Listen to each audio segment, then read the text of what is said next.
Yeah, so this is, like I said, the City of the Elite. This is Byzantium. We're going to walk into the main square here. The orrery in the center there, that's a representation of the colony and all the planets in the colony.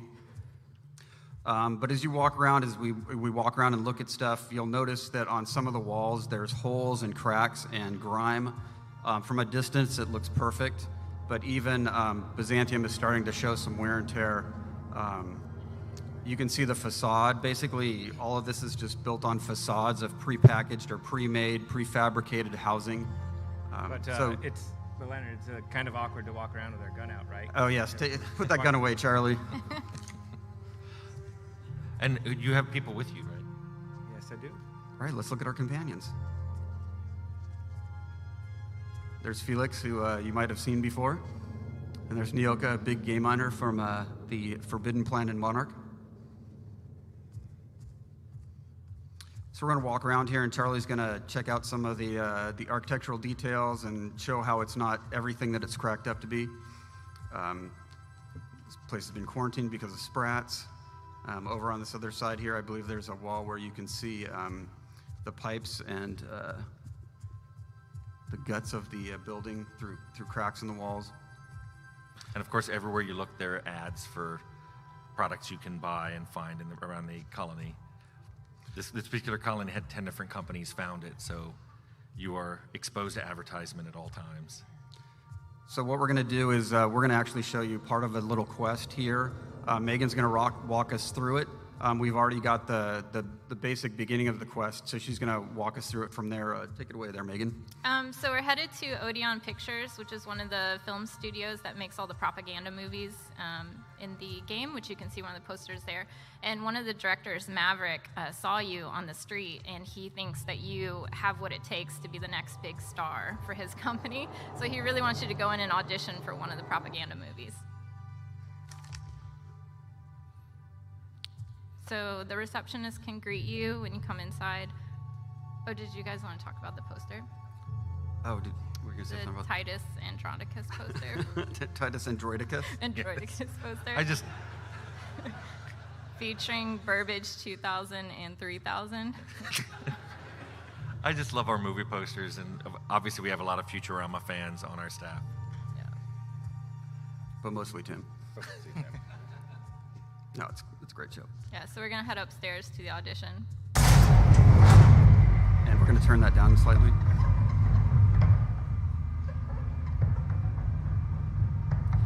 Normally they'd be chatting back and forth. We don't have our voice done yet. Felix got to fix it. Yeah.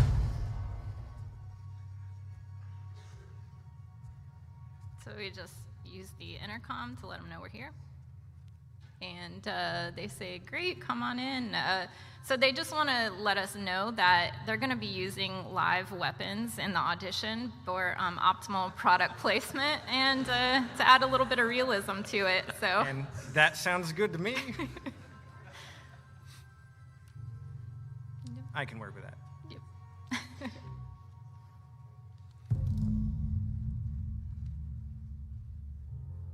Now, what I love here on the right is a set that looks like the Monster Planet Monarch, which by the time you get here, you will have seen that planet and been there and realized that this set must have been made by somebody who's probably never been there. It's very realistic looking. So we're going to head up to our mark. Oh, actually, if you head to the right first, I saw this earlier when I was playtesting it. I don't know if it made it a spill. If you go over to where the set is real quick. In the right corner. Maybe it's not there. Oh yeah, we added, there's a dead Burbage 2000 from earlier film. I just came across that randomly and was like, oh my gosh. And I'm going to take his stuff. Anyway, okay, so we're going to go get on our mark. And these are real actors who think that you're also an actor and are following the script. And I'm going to act with my gun. Well.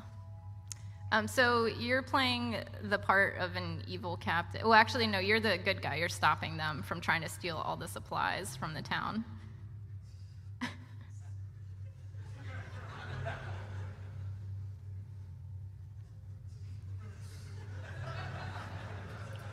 So you can see a little bit of the mix of the dark and the silly. Yeah, so I think we'll go with, you want to go with Pirate? the Ufal pirate. We're can ham it up here. Quality acting. Yeah, and your companions will jump in with their opinions on this stuff.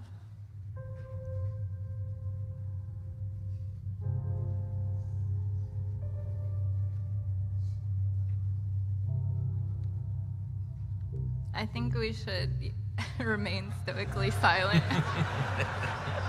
We're gonna be the strong, silent type here. Yeah. Yes. Don't show off how smart you are. As you said, Charlie, we'll Like let our them. gun do the talking. Speaking of guns, Product placement. Which you can find in the game. And Felix loves mayhem, so he's very impressed by that.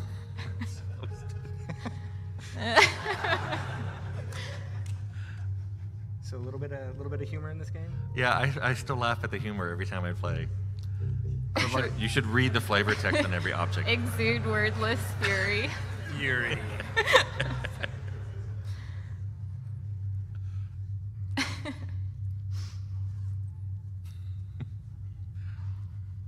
Neoka's not impressed. Yeah, she didn't grow up on this planet.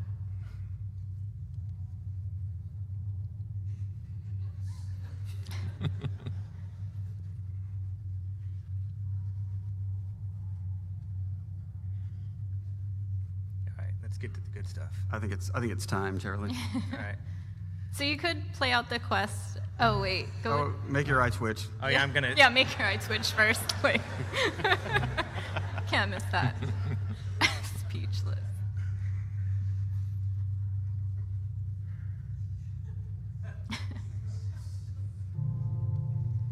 Right. So wait. So you could play out the quest normally through dialogue options, but I think we definitely want to go murder crazy. Yeah, I think it's more entertaining for this. Yeah. So here goes. It's more authentic.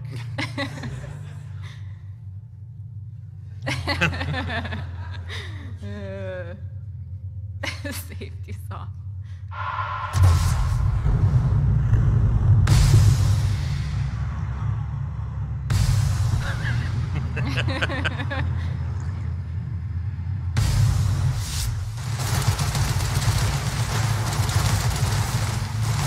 These poor actors, they just thought they were coming in for a normal day's work. They got paid to do a job. And Maverick Johnson, the director, is he loved the authenticity and your. Yeah, he's coming up to let you know how your performance was. I thought the performance was pretty good. Here's our director. Knowing Charlie, I don't think he's going to live long, though. Yeah, so it's nice because you're actually rewarded for playing how you want to play. Like, he thought it was great.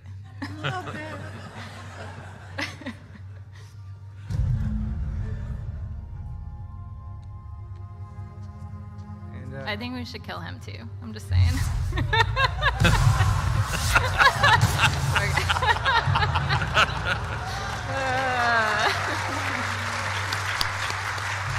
Wait, hold on. Is that his head? Oh, his head just.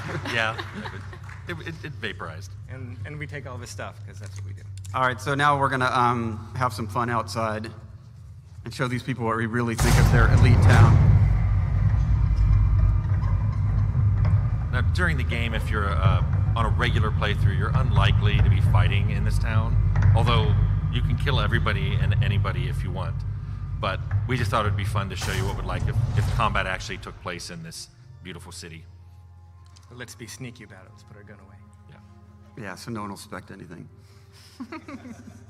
Although, Charlie, can you explain some of what we saw, the slowing down of time, things Yeah. like that? So tactical time dilation is where we are trying to give opportunities both for people who aren't the best shooter players, an opportunity to, in the normal fast-paced gameplay, slow it down a little bit, get their bearings, and then make decisions that actually will help them during the combat.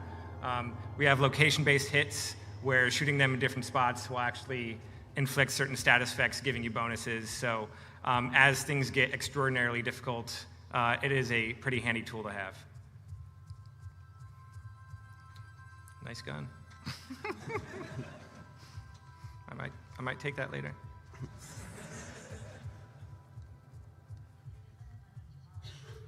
So eventually you need to get into that building, I believe.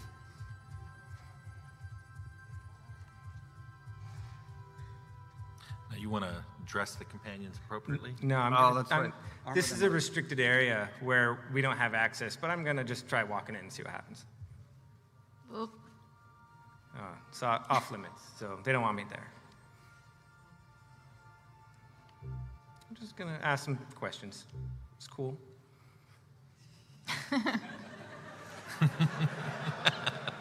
Funny thing, I have one of those. But we're not going to give it to him. You could give it to him and bribe your way in that way, but we prefer a more direct approach. We should flatter him a little bit. Should be promoted. So there is this interrogation system we have in the game using disguises when we do have them equipped, where if you have high enough different dialogue skills, you can talk your way through these through restricted areas.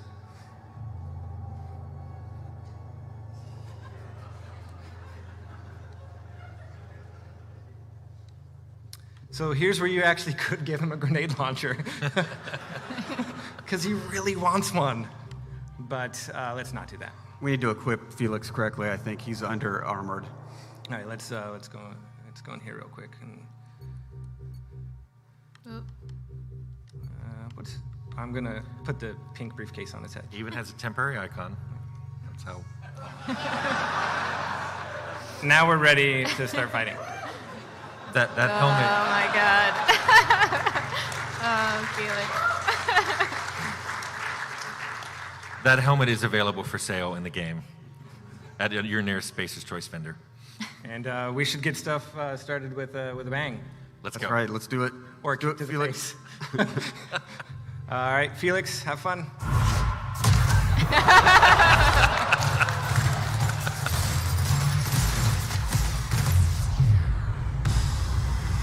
So Tim, I'm shooting these crazy purple bullets. What are those?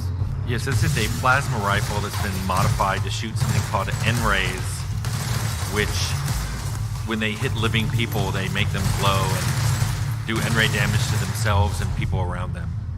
It's an awesome damage type. Oh, he's already dead. I believe Felix and Noka have been. Oh, this is Nyoka.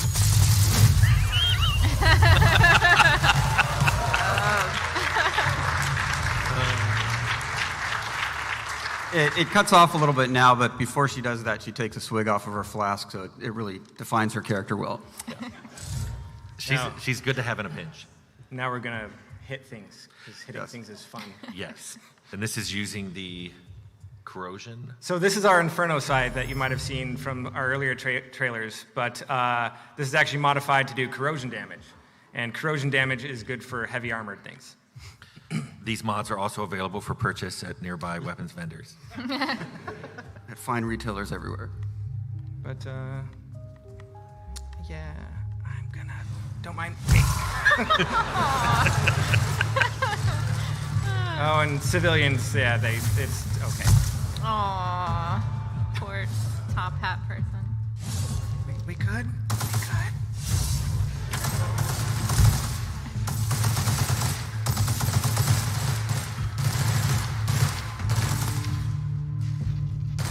I believe that man's using a grenade launcher. Yes. Available from Hammersmith. Oh no, that's Take out the ad drone too. That's so mean. Charlie, what's that you have in your hand there? Well, this is another one of our science weapons. So we've made some science weapons, and if you don't know what those are, they are some weapons in this universe that aren't quite normal, and they all have strange and weird effects. We've talked about the shrink ray before, but this one is called the Mandibular Rearranger.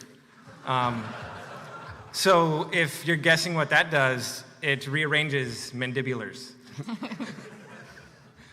This was a bug in the game. It started as a bug, and we liked it so much we decided to make a science weapon based around it. So this nice lady here, we're gonna rearrange.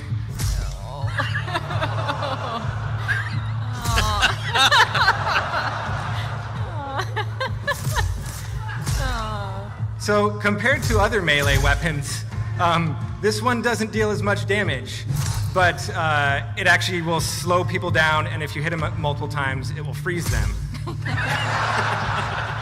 as well as do some rearranging of faces. And like every science weapon, the amount of that slowdown is proportional to your science skill. So if you want to make a combat character who basically has a high science skill and specializes in science weapons, this is it. It's also funny. We have a science weapon for every weapon type in the game, so you don't have to be a melee combat character if you don't want to. What's the other one we showed? We showed The shrink ray. We showed the shrink ray. So you've seen the handheld one-handed gun, and this is the one-handed melee weapon.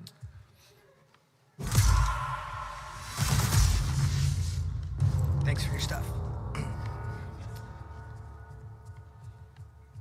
And let's head into the bar here. Don't mind me. It's cool. It's cool.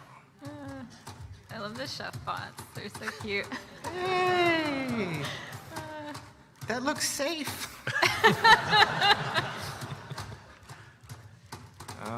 And should Felix kick someone?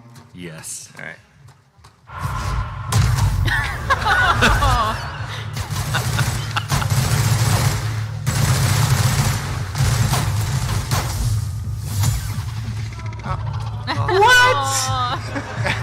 Okay.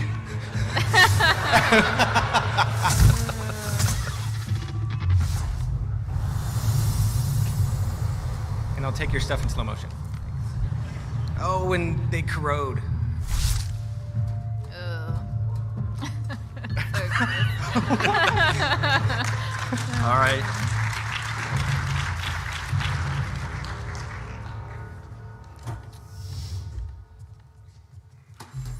And yeah, I can just go around and keep I mean, doing you stuff.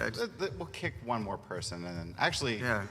let's have Naoka do something. Okay. And then we'll open it up. All right, we'll start on eeny, meeny, miny.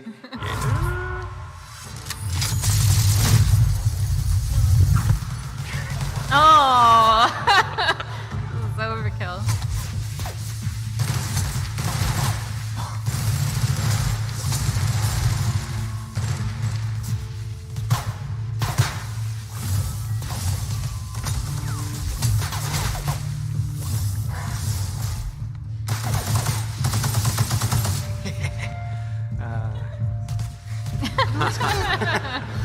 Oh, I'm actually taking damage. Oh, you were dying there. I know. Oh yeah, that's sick. Aw. It's okay.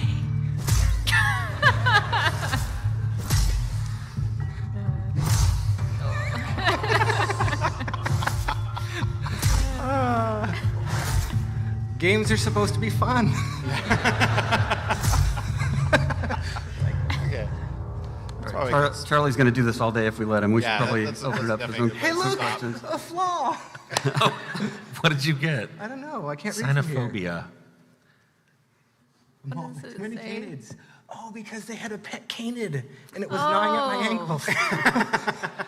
I didn't see you It was kill like that. a teacup size one too, and now you're afraid of it. All right. So, real quick before we get to questions, can we talk about the flaws since that popped up?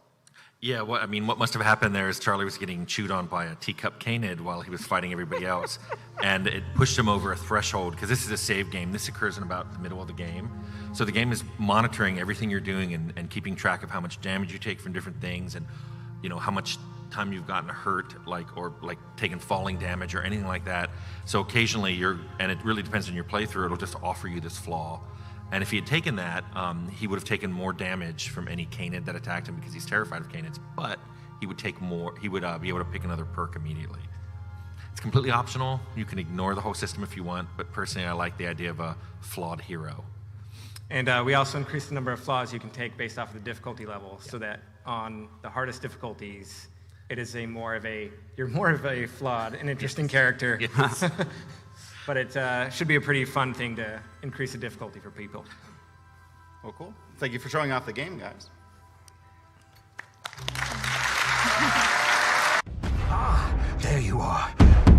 wondering what's going on, eh? One question first. Are you feeling anything that can be construed as explosive cell death? No? Wonderful. Let's get started.